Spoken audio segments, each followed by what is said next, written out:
ఈ నెల 22న కోట్లాది మంది హిందువుల దశాబ్దాల కాలం నెరవేరబోతోంది. అయోధ్య రామ మందిరంలో రాముడి విగ్రహ ప్రాణప్రతిష్ఠ కార్యక్రమం జరగబోతోంది.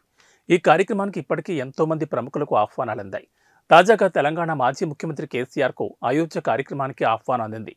అయోధ్య వేడుకకు హాజరు కావాలని శ్రీరామ జన్మభూమి తీర్థక్షేత్ర ట్రస్ట్ కేసీఆర్ను ఆహ్వానించింది. అయితే ఇటీవల కేసీఆర్కు తుంటి ఎముక ఆపరేషన్ జరిగింది. ఇప్పుడిప్పుడే ఆయన చేతికర్రతో నడవడం ప్రాక్టీస్ చేస్తున్నారు. ఈ నేపథ్యంలో ఆయన అయోధ్యకు వెళ్లడం దాదాపు అసంభవమని చెప్పాలి. మరోవైపు చంద్రబాబు, పవన్ కళ్యాణ్లకు కూడా ఇప్పటికే ఆహ్వానాలు అందాయి. ఇప్పటికే దేశం మొత్తం శ్రీరామ నామస్మరణతో మునిగి తేలుతోంది. ఈ కార్యక్రమాన్ని టీవీ లైవ్ ద్వారా లేదా ప్రత్యక్షంగా వీక్షించేందుకు ఇప్పటికే పలు రాష్ట్రాలు 22న సెలవు ప్రకటించాయి. శిల్పి యోగరాజ్ చెక్కిన బాలరాముడి విగ్రహాన్ని అయోధ్యలో ప్రతిష్ఠించనున్నారు. ఇప్పటికే విగ్రహం ఆలయంలోని గర్భగుడిలో కొలువుదీరింది.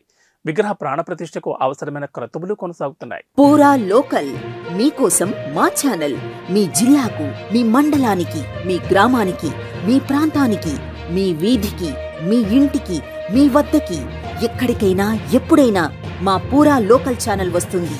మీరిచ్చే సమాచారాన్ని అందరికీ చేరువయ్యేలా చేస్తుంది. మీ గొంతుకని ప్రతి ఒక్కరికి వినిపిస్తుంది. మీకు ఎల్లప్పుడూ అందుబాటులో ఉంటుంది మా పూరా local. Your choice for local voice. Pura Local.